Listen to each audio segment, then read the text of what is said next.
खुलुमबाय दिनैनि सेप्तेटआव बयखौबो बरायबाय।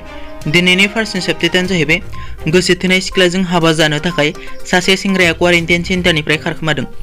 बङाइगाव जिल्लानि सासे सेंग्राया मुम्बाइनिफ्राय आसाम फारसे फैफिननायाव मिरु सरकारनि नेमखान्थि बायदियै सिमलितला पार्ट 2 एलपि स्कुल क्वारेन्टाइन सेन्टाराव दोनफैजायो, जायनि उनाव बिथाङा गावनि गोसो थोनाय सिख्लाखौ हाबा लानो थाखाय क्वारेन्टाइन सेन्टारनिफ्राय खारखोमायो। बे सेंग्रानि मुंखौ खुर्शिद आलम होनना सिनायथिनाय जादों।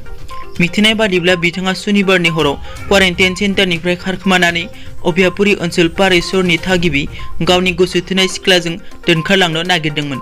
थिग बे समावनो पुलिसआ रबिबारखालि सानैखौबो हमो। मख'नो गोनांदि खुर्शिदआ हमजानायनि उनाव क्वारेन्टाइन सेन्टाराव फिन दोनजायो आरो सिख्लाखौ गावनि नखरनो गथायना होयो। 2 नाम्बाराव दङ AHSEC आ HS आनजादनि फिथाइखौ नायनो थाखाय वेबसाइट फोसावदों। HS फाइनाल आनजाद होनाय फरायसा फरायसुलिफोरनि थाखाय गोजोनथाव खौरां।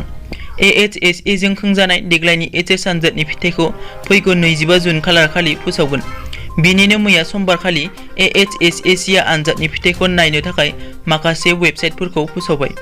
बे वेबसाइटफोरा जाहैबाय फारियै www.ahsec.nice.in, www.assamresult.in, www.schools9.com, www.results.shiksha, www.newsnation.in, www.newsstate.com, www.indiaresults.com, www.iresults.net, www.edudassam.com, www.vidyavision.com, www.exametc.com, www.jagranjos.com, www.examresults.net, www.assamresults.com। 3 नाम्बाराव दङ बिजनी हालामनि गुबुन गुबुन जायगाफोराव गासैसा 64 सुबुंफोरा UPPL हानजायाव मुं थिसनदों। BTCआव देग्लायनि खुंजानो गोनां बिसायख'थिखौ लानानै दोंहाव बारगासिनो दङ। गोबाव समनिफ्रायनो गुबुन दोलोनि सुबुङा गुबुन मोनसे दोलोआव हाबफैबाय थानाया सोलिगासिनो। मैया समबारखालि बिजनी हालामनि गुबुन गुबुन गामिफोरनि थागिरि बिथांमोना फैगौ बिसायख'थिखौ नोजोर होनानै UPPL राजखान्थि हानजाखौ मदद होनो थाखाय UPPL हानजायाव मुं थिसनदों।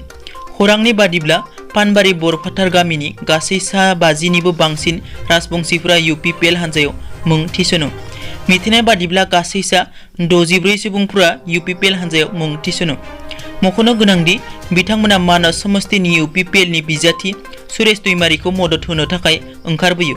4 नाम्बाराव दङ डनाल्ड ट्राम्पआ बुंदों भारत-चीन सिमानि जेंनाखौ सुस्रांनायाव हेफाजाब होगोन। आमेरिकानि हादरगिरि डनाल्ड ट्राम्पआ बुंदों आमेरिका, भारत आरो चाइनानि गेजेराव बावैसो समाव सिमायाव दावराव-दावसि जानायनि उनाव दरनै हादरफोरनि गेजेराव जेंना सोमजिनायखौ सुस्रांनायाव हेफाजाब होनो थागथियारि जादों। बिथाङा बुंबावोदि बियो जेंना गोनां सम। भारतजों बेनि सोमोन्दै बाथ्रा सावरायदों आरो गाव चाइनाजोंबो बाथ्रा सावरायदों। बिसोरनि जेंनाखौ सुस्रांनायाव मदद होनो नाजागोन। बिनि सिगां आमेरिकाया चाइनानि सायाव गोख्रों रावजों बुंनानै हामला खालामदोंमोन। आमेरिकानि गुबुनारि हादरनि मन्थ्रिया बुंदोंमोन दि चाइनाया नसुं हादरनि सायाव गाज्रि आखु बाहायदों। 5 नाम्बाराव दङ मिज'रामाव खेबनै बांग्रि मावदों। कर'ना खैफोदनि समाव मिज'रामाव खेबनै बांग्रि मावदों। थांनाय रबिबारखालिनि 4 रिंगा 16 मिनिट समाव बांग्रि मावनायनि 12 घन्टानि गेजेराव मैया फुंनि 4 रिंगा 10 मिनिट समाव फिन खेबसेबाव बांग्रि मावलाङो मिज'रामाव। रिपर्टनि बादिब्ला 5.5 रेक्टार स्केल गोख्रैथिजों मावखांनाय बांग्रिजों रायजोनि गोबां जायगाफोराव खहा जादों। मिज'रामनि गिबि मन्थ्रि ज'रामथांगाजिया बुंनाय बादिब्ला बांग्रि मावनायनि जाउनाव खायसे न'फोरा बायदोंब्लाबो सासेबो सुबुंनि जिउ खहा जायाखै।